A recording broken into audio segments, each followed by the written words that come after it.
बोलिए माता भगवती माँ काली।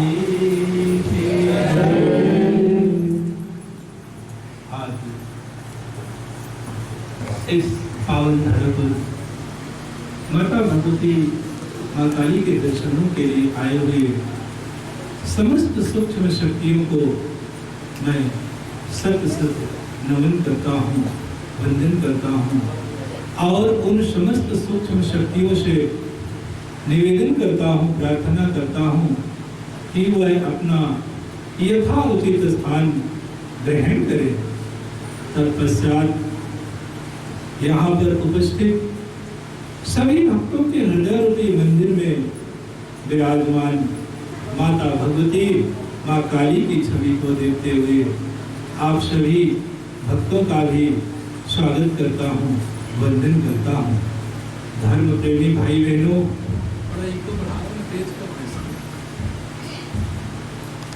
धर्म प्रेमी बंधुओं, आज हम सभी यहाँ पर अपने दुखों से मुक्ति पाने के लिए ही आए हुए हैं। इसलिए आप सभी भक्तों की ओर से माता भगवती जगदम्बा माँ काली के श्री चरणों में निवेदन करता हूँ कि सर्वे भवन्तु सुखिनः सर्वे सन्तु निरामयाः सर्वे भद्राणि पश्यन्तु मा कश्चित् दुःखिभाग् भवेत्। सभी सुखी रहें, सभी निरोग रहें, सभी स्वस्थ रहें, सभी की सर्व कामनाओं की पूर्ति हो, ऐसा हम माता भगवती जगदम्बा के श्री चरणों में निवेदन करते हैं, प्रार्थना करते हैं। मेरे भाई बहन,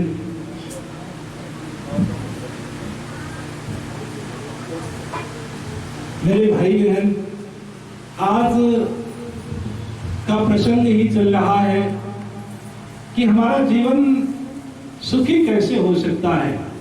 सभी ने इस विषय पर चर्चा किया है, चाहे राष्ट्रीय उपाध्यक्षा जी हो, चाहे देवी जी हो, सभी ने मानव जीवन को सुखी बनाने के लिए ही चर्चा किया है।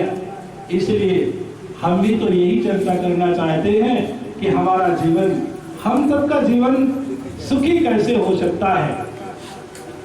तो मानव जीवन को सुखी बनाने के लिए, सफल और सार्थक बनाने के लिए इस जीवात्मा जो इस शरीर के अंदर बैठी हुई है, इस जीवात्मा का कल्याण करने के लिए, अर्थात संसार सागर से पार होने के लिए, इस जीवन को सफल और सार्थक बनाने के लिए जीवन में उपवास की भी परम आवश्यकता होती है। क्यों? क्योंकि उपवास करने से हमारा मन शांत रहता है, हमारा मन एकाग्र हो जाता है। और जानते हैं, एक बड़ी सुंदर बात है कि उपवास करने से हमारे अंदर जितने भी विकार रहते हैं, वह सभी विकार शीघ्रता के साथ दूर होने लगते हैं। नख सिख तजहि विकार, उपवास करने से जो नख से लेकर शिखा तक विकार भरे रहते हैं, वह सभी विकार दूर होने लगते हैं। तो फिर उपवास क्या है? उपवास का अर्थ क्या है? उपवास किसे कहते हैं? तो उपवास का एक बड़ा साधारण अर्थ है, बड़ा सीधा अर्थ है। उप का अर्थ होता है पास, समीप, और वास का अर्थ होता है रहना, अपने इष्ट के समीप रहना, अपने गुरु के संपर्क में रहना ही सच्चा उपवास कहलाता है। ये उपवास करने की प्रथा जब से प्रारंभ हुई होगी, तो यह मान करके उपवास करने की प्रथा प्रारंभ हुई होगी कि दिल में जो भी रूखा सूखा मिलेगा, हम उसे ग्रहण करके अपने इष्ट का, अपने गुरु का भजन करेंगे। अर्थात जो भोजन बनाने में समय लगता है, उस समय का भी हम सदुपयोग करते हुए अपने इष्ट का, अपने गुरु का भजन करते हुए अपने जीवन का कल्याण कर लेंगे। लेकिन आज तो हम लोग इसके विपरीत ही नहीं जा रहे हैं। आज हम लोग केवल अन्न का त्याग कर देना, भोजन ग्रहण ना करना ही उपवास समझते हैं। इसलिए हम सभी को पहले उपवास के अर्थ को जानना होगा, उपवास को समझना होगा, तभी हमें उपवास करने का लाभ मिल सकता है। तो इस बात को समझने के लिए एक छोटा सा उदाहरण है कि जितने भी शरीर के अंदर जो शरीर को संचालित कर रही है वह आत्मा है, और आत्मा उस परमात्मा का अंश है। ऐसा सभी धर्म ग्रंथ, वेद, पुराण सब कहते हैं कि ईश्वर अंश, जीव अविनाशी। ये जो आत्मा है यह उसी परमात्मा का अंश है। और जब कोई व्यक्ति इस आत्मा को भोजन पानी देना बंद कर देता है, अन्न जल देना बंद कर देता है, तो ये आत्मा दुखी होती है, अन्न जल के लिए तड़पती है, कराहती है, बेचैन होती है, दुखी होती है। तो इस आत्मा के दुखी होने पर निश्चित ही माता भगवती जगदम्बा भी दुखी होती होंगी, क्योंकि यह आत्मा उसी का अंश है। जिस प्रकार इस भूतल पर यदि किसी बच्चे को खंभे से बांध दिया जाए और सामने बच्चे की मां को बैठा दिया जाए, फिर बच्चे को डंडे से प्रताड़ित किया जाए, परेशान किया जाए, तो क्या वह मां उस व्यक्ति के ऊपर कभी प्रसन्न होगी जो उसके बच्चे को परेशान करता है, प्रताड़ित करता है? नहीं, वह मां कभी उस व्यक्ति के ऊपर प्रसन्न नहीं होगी जो उसके बच्चे को प्रताड़ित करता है। तो फिर वह माता भगवती जगदम्बा जो माताओं की भी माता है, वह उस व्यक्ति के ऊपर कैसे प्रसन्न होगी जो उसके आत्मा रूपी बच्चे को अन्न जल के लिए प्रताड़ित करता है, दुखी रहता है। फिर भोजन का ग्रहण ना करना ही उपवास नहीं होता। अन्न का त्याग कर देने से कभी किसी इष्ट की कृपा नहीं मिलती। यदि भूखा रहने से ही कभी किसी इष्ट की कृपा मिलती तो सबसे पहले जानते हैं उन भिखारियों का नंबर आता जो दूसरे चौथे दिन भोजन ग्रहण करते हैं। हम लोग तो एक आध दिन हफ्ते में व्रत रह जाते हैं। केवल अन्न ग्रहण ना करना उपवास नहीं होता। भोजन ग्रहण ना करने से जानते हैं हमारा शरीर जर्जर हो जाता है, कमजोर हो जाता है। जिस तरह से किसी गाड़ी को चलाने के लिए किसकी जरूरत होती है? तेल, पेट्रोल, डीजल की आवश्यकता होती है। उसी तरह से इस शरीर रूपी गाड़ी को भी चलाने के लिए भोजन रूपी तेल की आवश्यकता अवश्य होती है। इसका मतलब यह नहीं कि आप लोग उपवास ही ना करें, क्योंकि आजकल तो बहुत सारे लोग बड़े ज्ञान को इसका समझ लेते हैं, एडवांस में समझ लेते हैं। इसका मतलब यह नहीं कि आप लोग व्रत ही ना करें, उपवास ही ना करें। ज्यादा समझने की जरूरत नहीं। एक संत थे, वह अपने शिष्यों को सत्संग सुना रहे थे, बता रहे थे। सत्संग में यही चल रहा था कि जो ब्रह्म है वो हर जगह है, हर व्यापक सर्वत्र समाना। हर जगह ब्रह्म का ही निवास होता है। हर प्राणी के अंदर उसी ब्रह्म का निवास होता है। चींटी से लेकर के हाथी तक उसी ब्रह्म का निवास होता है। ऐसा सत्संग सुना रहे थे। थोड़ी देर बाद सत्संग समाप्त होता है। सभी सत्संगी अपने अपने गांव चले जाते हैं, घर चले जाते हैं। समय गुजरता चला जाता है कि एक दिन उस गांव में पागल हाथी आ जाता है। पागल हाथी जब आता है तो सभी लोग जोर जोर से चिल्लाते हैं कि भागो भागो भागो, हाथी पागल हो गया है, पागल हो गया है। सभी इधर उधर अपनी जान बचाकर भाग रहे थे, छिप रहे थे। तब तक उस सत्संगी के भी कान में आवाज जाती है कि भागो हाथी पागल हो गया है, भागो हाथी पागल हो गया है। तो वो सत्संगी को अपने गुरुदेव का ज्ञान याद आ जाता है कि हमारे गुरुदेव ने कहा था कि सभी के अंदर ब्रह्म का निवास होता है। तो जो ब्रह्म हमारे अंदर बैठा है वही ब्रह्म इस हाथी के अंदर बैठा है। तो फिर एक ब्रह्म दूसरे ब्रह्म को कैसे मार सकता है? ऐसा विचार करते हुए, क्योंकि वह अपने गुरुदेव के ज्ञान को इष्टा समझ गया था, ऐसा विचार करते हुए वह रास्ते पर ही बैठ जाता है। सभी लोग दौड़ते हुए कहते हैं कि हाथी पागल है, साइड हो जाओ, रास्ते से हट जाओ। लेकिन वह तो अपने गुरुदेव के ज्ञान में अटल था, बैठा रहा। तब तक हाथी आता है और अपने सूंड में लपेट करके उठा करके दूर फेंक देता है, जिससे उसकी हड्डी पसली टूट जाती है। अब तो गुरुदेव की कृपा थी कि मृत्यु नहीं हुई, वो शरीर को छोड़ करके नहीं गया, यह तो गुरुदेव की कृपा थी। लेकिन जैसे ही वह किसी तरह कराहते हुए उठता है तो तुरंत दौड़ते हुए अपने गुरुदेव के आश्रम की ओर जाता है और कहता है कि गुरुदेव का ज्ञान तो झूठा है, गुरुदेव का ज्ञान झूठा है। बड़ा अनर्गल बातें करते हुए वह गुरुदेव के आश्रम में पहुंच जाता है। गुरुदेव के पास जैसे ही पहुंचता है वह कहता है कि गुरुदेव, आप कुछ नहीं जानते, आपका ज्ञान व्यर्थ है, अरे आप तो ज्ञान देना ही बंद कर दीजिए। ऐसा सुनकर के संत भी चकित हो जाते हैं कि आखिर बात क्या है। तब उस व्यक्ति से पूछते हैं कि भाई बात क्या है, हुआ क्या तुम्हें, ये बताओ। तो उसने कहा, गुरुदेव, हमने आपके ज्ञान पर विश्वास किया, आपने कहा था कि सभी के अंदर ब्रह्म का निवास होता है, तो हम उसी ज्ञान को आत्मसात कर लिए और हमारे गांव में पागल हाथी आया। सभी लोग कह रहे थे कि भाग जाओ भाग जाओ, लेकिन हम तो आपके ज्ञान को ही सुना था, इसलिए हमने रास्ते से नहीं हटे, नहीं भागे, तो आज हमारी ये दशा हो गई। गुरुदेव, आपके ज्ञान ने तो हमारी हड्डी पसलियां तोड़ दी। गुरुदेव उस व्यक्ति की बातों को सुनकर मनन करते हैं, चिंतन करते हैं और कहते हैं कि बेटा एक बात बताओ कि जब हाथी पागल हो गया था तुम्हारे गांव में आया तो क्या और लोग थे?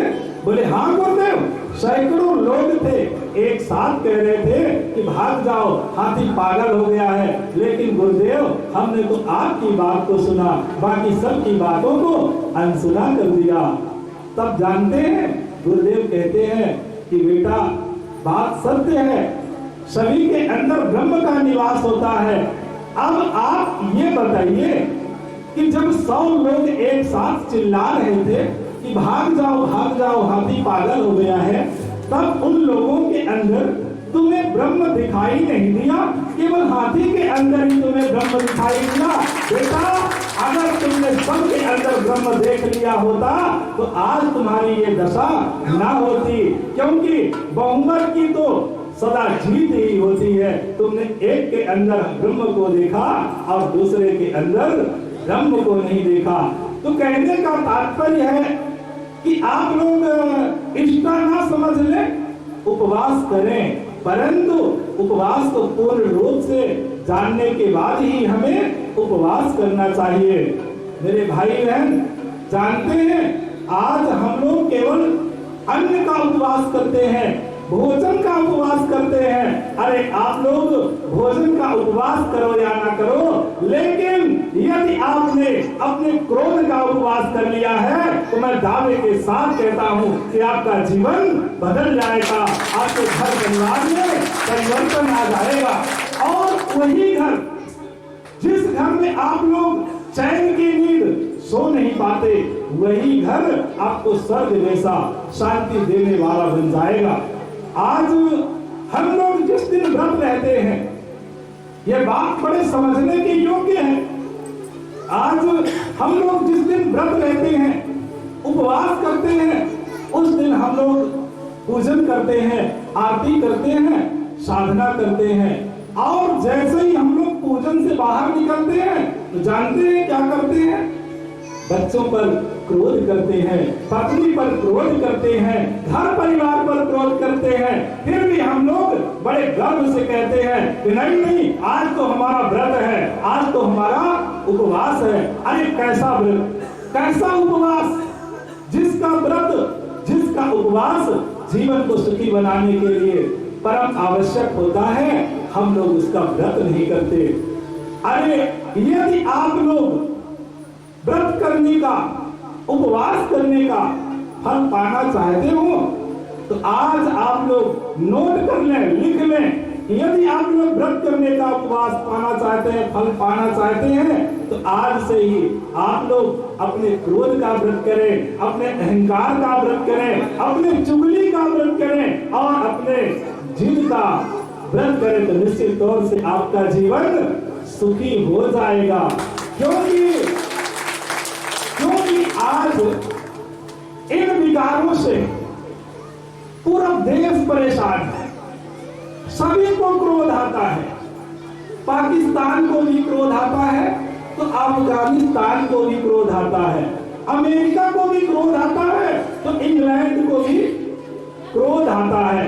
क्रोध सार्वजनिक समस्या है, सार्वजनिक नहीं अंतरराष्ट्रीय समस्या है।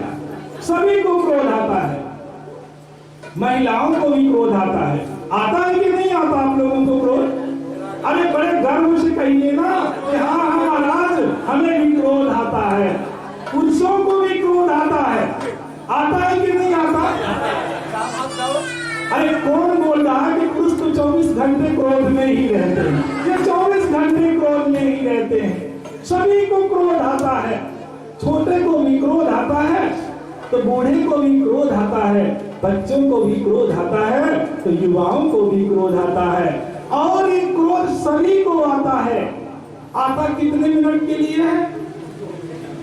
5 मिनट के लिए आता है, 10 मिनट के लिए आता है, लेकिन 5 मिनट में ही तहस नहस कर देता है।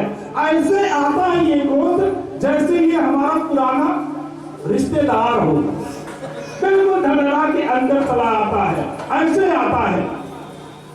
क्या आप लोग जानते हैं? अच्छा एक बात बताइए, आप लोगों के घर में जब कोई अपरिचित व्यक्ति आता है तो सबसे पहले आप लोग क्या करते हैं? पहले दरवाजे पर ही उससे पूछताछ करते हैं कि भैया आपका नाम क्या है, आपका गांव क्या है, आपके पिता का नाम क्या है, पूछते हैं आप सब कोई। इसके बाद ही ना उसे अंदर आने देते हैं।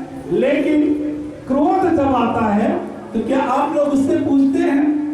तो सीधा अंदर चला आता है। और जानते हैं वो तहस नहस क्यों कर देता है? क्योंकि क्रोध कभी अकेला नहीं आता, क्रोध अपने पूरे परिवार के साथ आता है और हमारे पूरे परिवार के ऊपर तहस नहस कर देता है। क्रोध का भी एक परिवार है, जानते हैं? पूरी फैमिली है क्रोध की। अच्छा कौन लोग जानते हैं कि क्रोध के पिता का नाम क्या है? जानते हैं? क्रोध के पिता का नाम क्या है? लालच। और कोई है क्रोध के पिता का नाम बताने वाला? अच्छा क्रोध के माता का क्या नाम है? कोई नहीं जानते? तो मेरे भाई बहन, जब आप क्रोध के पिता का नाम नहीं जानते, क्रोध के माता का नाम नहीं जानते, उसके परिवार का नाम नहीं जानते, तो फिर उसे अपने घर में आने क्यों देते हैं? उसे तो रोक लेना चाहिए दरवाजे पर। चलिए, क्रोध के पूरे परिवार का आज आप लोग नाम जान लीजिए कि क्रोध का जन्म कैसे होता है। क्रोध की माता का नाम क्या है? क्रोध की माता का नाम है उपेक्षा बाई। क्रोध के माता का नाम है उपेक्षा बाई। इस बात को समझने के लिए एक छोटा सा उदाहरण, जैसे मान लीजिए कि आप लोग किसी के पास जाते हैं, पहले से विचार करके कि हम इसके पास जा रहे हैं, इतना रुपया मांगेंगे, और जब उसके पास जाकर आप मांगते हैं और आपको प्राप्त नहीं होता, तब आपके अंदर क्रोध का जन्म हो जाता है। फिर क्रोध के पिता का नाम जानते हैं क्या है? घमंडी लाल। वो घमंडी लाल है। क्रोध के पिता का नाम घमंडी लाल है। और क्रोध के जुड़वा भाई भी है, एक भाई भी है, समझ गए? क्रोध के भाई का नाम क्या जानते हैं आप लोग? अहंकार है। क्रोध के भाई का नाम अहंकार है। उसकी पत्नी कौन है? उसकी पत्नी का नाम है हिंसा, जो पीछे छुपी रहती है और मौका पाते ही सामने आकर हिंसा करके चली जाती है। फिर उसकी एक नक्चढ़ी बहन भी है जिसका नाम जिद है। तो ये क्रोध अपने पूरे परिवार के साथ हमारे घर में आता है और तहस नहस करके वो चला जाता है। कितना खतरनाक है क्रोध, जरा विचार करिए। ये क्रोध कितना खतरनाक है। आता 10-5 मिनट के लिए है पर तहस नहस कर देता है, गोलियां चलवा देता है। क्या किसी व्यक्ति के पास सामर्थ्य है कि वह किसी के ऊपर गोलियां चला दे? नहीं है। कौन करता है ये? क्रोध करता है। क्रोध जब आता है तो व्यक्ति बेकाबू हो जाता है। 10-5 मिनट में ही वो तहस नहस कर देता है और सजा हमें जीवन भर के लिए दे जाता है। आता है 10-5 मिनट के लिए, सजा हमें जीवन भर के लिए दे जाता है। कितना खतरनाक है क्रोध। यदि यह क्रोध, यह विकार, क्रोध, अहंकार, चुगली और जिद, यह विकार नष्ट हो जाए तो निश्चित तौर से हमारा जीवन सुखी हो सकता है। और इन विकारों को नष्ट करने के लिए जानते हैं कहां जाना पड़ेगा? कन्हवारा धाम में जाना पड़ेगा। क्यों? क्योंकि यहाँ सत्संग रूपी गंगा सदा प्रवाहित होती रहती है। इसलिए कहना चाहते हैं जीवन को सुखमय बनाने की धाम कन्हवारा में आना। अरे जीवन को सुखमय बनाने की धाम कन्हवारा में आना।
बोलिए माता भगवती माँ काली की, बोलिए श्री सद्गुरुदेव जी भगवान की। तो इस तरह से हम लोग अपने विकारों को नष्ट करने के लिए सत्संग का श्रवण करना परम आवश्यक होता है।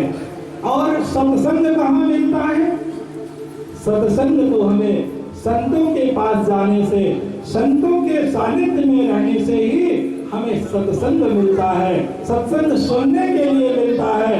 इसीलिए कहा गया है कि संत मिलने को चलिए तज माया अभिमान, ज्यों ज्यों पग आगे बढ़े कोटि तीर्थ समान।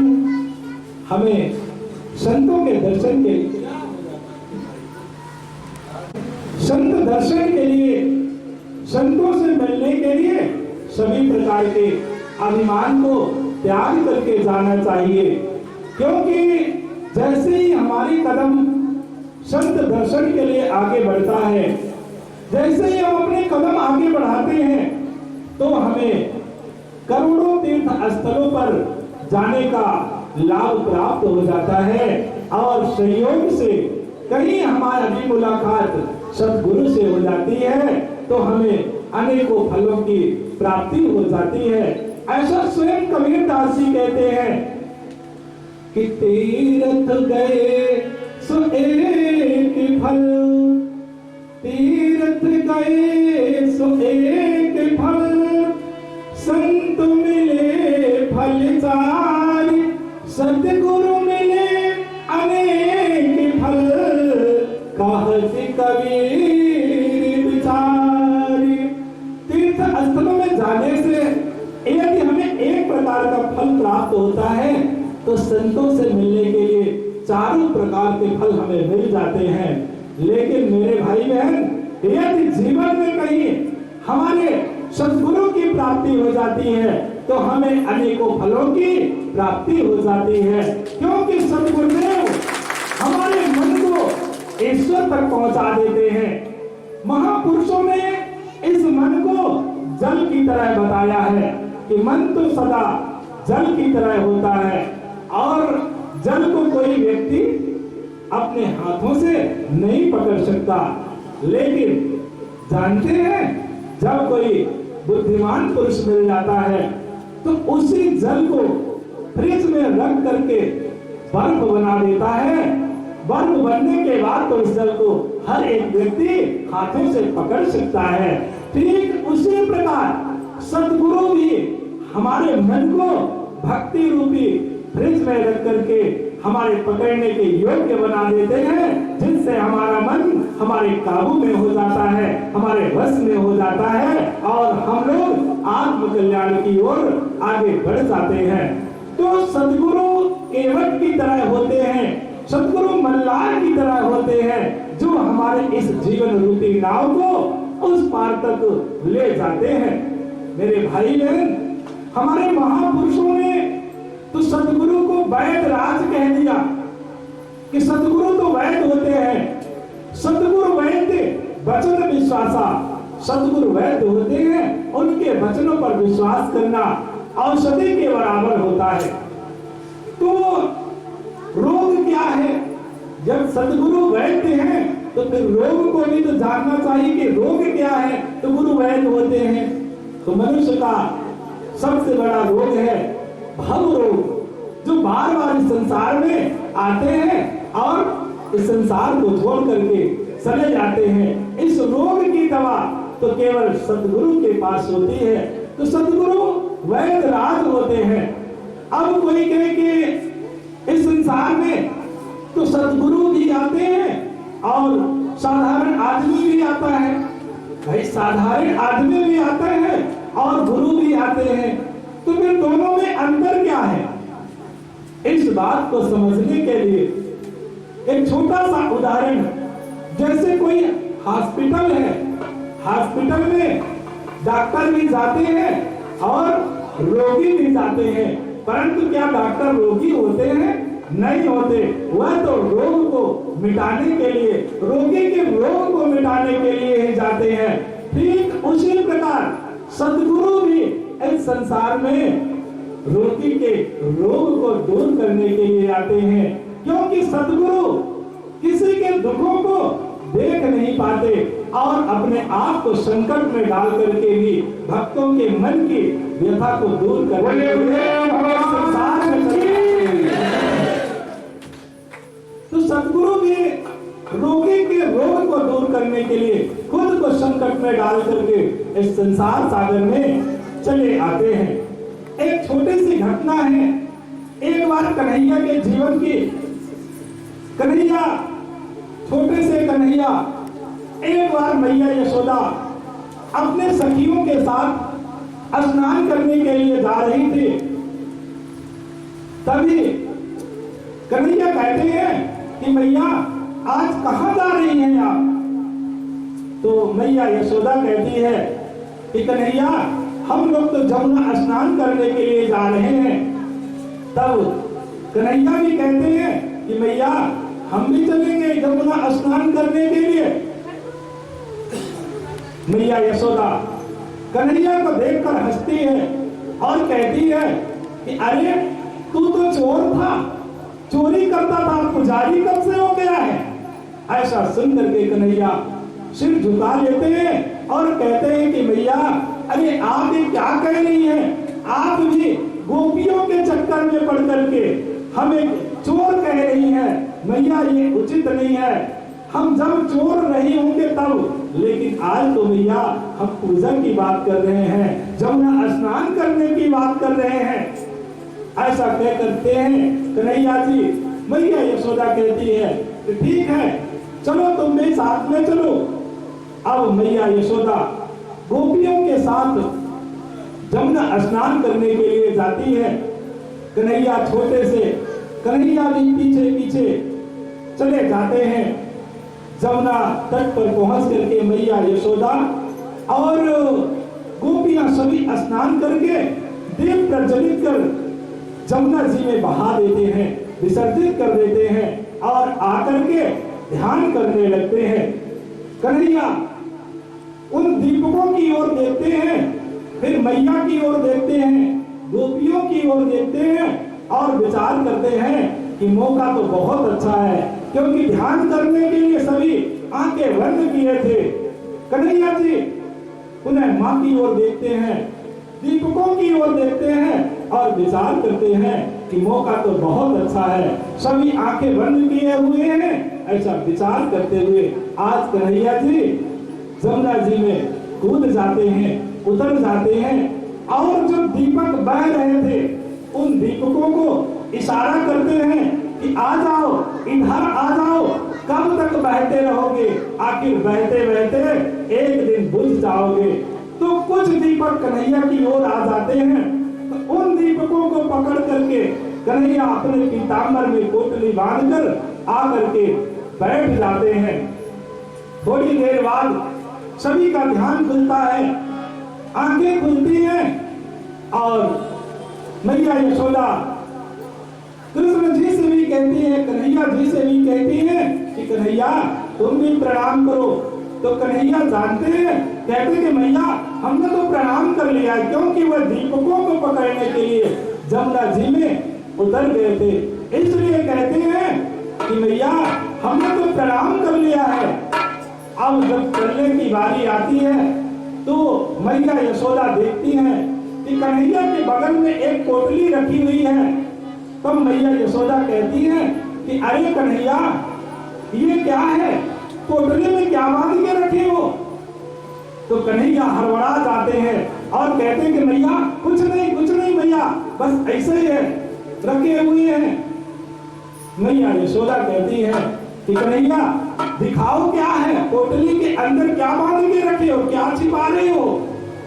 तब कन्हैया कहते हैं कि नहीं भैया, दूसरे की पोटली कभी खोल करके नहीं देखना चाहिए। तो मैया यशोदा कहती है कि किसी और की देखना चाहिए या नहीं देखना चाहिए, परंतु चोर की तो अवश्य देखनी चाहिए। और मैया यशोदा पोटली छीन लेती है तो देखती है उसमें जो दीपक बहाए थे वही दीपक भगवान कृष्ण बांध करके रखे थे। तब मैया यशोदा कहती है कि कन्हैया क्या इन दीपकों को तुझे पकड़ने के लिए ही हम लोगों ने बहाया था, इन दीपकों को क्यों पकड़ लिया। तब भगवान कृष्ण जानते हैं, बड़ी सुंदर बात कहते हैं, कहते हैं कि मैया क्योंकि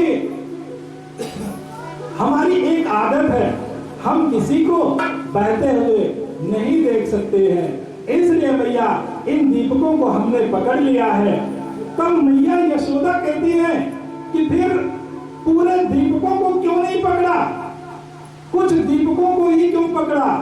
तब भगवान कृष्ण कहते हैं कि मैया हमने इशारा तो सबको किया था, लेकिन कुछ आ गए हैं, जो आ गए हैं उनको हमने पोटली बांध लिया है, सिर में रखेंगे और घर तक ले जाएंगे। बस मेरे भाई बहन वही हम भी कहना चाहते हैं कि आ जाओ, इधर आ जाओ, कब तक इस कर्म की धारा में बहते रहोगे, आखिर बहते रहते एक दिन भूल जाओगे। तो जो लोग इधर आ गए हैं उनको, उनके बोझ को, उनके पाप कर्मों के बोझ को अपने सिर में रखूंगा और उस माँ के दरबार तक पहुंचा दूंगा। बस आज उनको माता भगवती माता काली की जय, गुरुदेव जी भगवान की जय। तो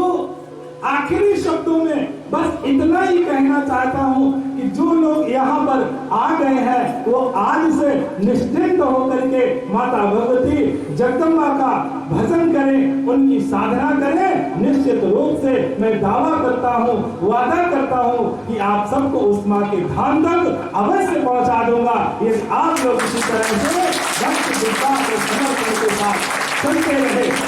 आज की कथा का सिर्फ इतना ही रहस्य है, इतना ही अर्थ है कि आज से आप लोग महीने में नहीं, हफ्ते में एक दिन का सिर्फ क्रोध करने का व्रत लेकर के जाएंगे यहाँ से, कि आज से एक दिन सिर्फ क्रोध का व्रत करेंगे। वो दिन कौन सा होगा आप लोग स्वतः चयन कर सकते हैं कि आज से हफ्ते में एक दिन हम किसी के ऊपर क्रोध नहीं करेंगे। क्या आप लोग इस बात से सहमत हैं?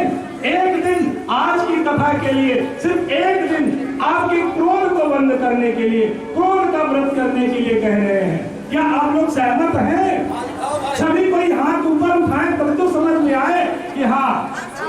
चलिए, आज से केवल गुरुवार के दिन, एक दिन, जिस दिन आप लोग माता जी का विशेष दिन होता है, उस दिन आप लोग क्रोध ना करने का हमें संकल्प दे, हमें वचन दे कि गुरुवार के दिन हम लोग आज से क्रोध नहीं करेंगे, क्रोध मुक्त जीवन व्यतीत करेंगे, तो निश्चित तौर से आपका जीवन सुखी हो जाएगा। इन शब्दों के साथ अपने वाणी को विराम देते हुए अब उस साधना की ओर अग्रसर होते हैं जो समस्त लोगों की सर्वश्रेष्ठ साधना है। तो आइए हम सभी माता भगवती जगदम्बा के जय घोष के साथ इस साधना को प्रारंभ करें। बोलिए माता भगवती महाकाली की जय। बोलिए श्री सद्गुरुदेव जी भगवान की जय। आइए हम सभी अपनी अपनी कमर को सीधा करते हुए ध्यान मुद्रा में बैठकर स्वर के साथ 3 बार माता भगवती जगदम्बा का ध्यान करते हुए ओम का उच्चारण करेंगे।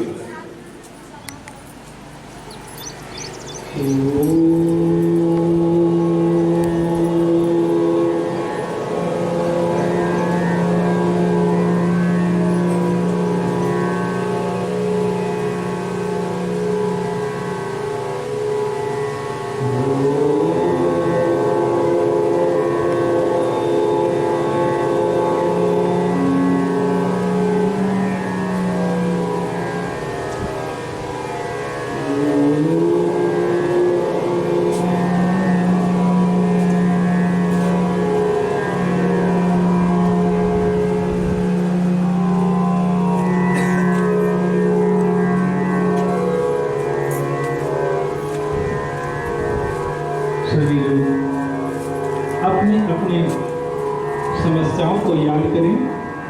माता भगवती जगदम्बा माँ काली का ध्यान करते हुए जो जिस समस्या से पीड़ित हैं, वह चाहे रोग के रूप से पीड़ित हो, प्रेम से पीड़ित हो अथवा टेंशन तनाव के रूप से पीड़ित हो, इन सभी प्रकार की समस्याओं को याद करें। जो जिसकी समस्या है वह सभी याद करें और माता भगवती जगदम्बा से निवेदन करें कि आपकी समस्या अतिशीघ्र दूर हो। ऐसा सभी माता भगवती जगदम्बा से निवेदन करें, प्रार्थना करें। और अब जिसके पास दीक्षा में प्राप्त मंत्र है, वह लोग मानसिक मंत्रों का जाप करें और जिनके पास दीक्षा में प्राप्त मंत्र नहीं है, वह केवल ओम शब्द का मानसिक जाप करेंगे। कुछ ही क्षणों में माता भगवती जगदम्बा की कृपा से आपकी सभी प्रकार की समस्याओं का समाधान हो जाएगा, आपके दुखों का अंत हो जाएगा।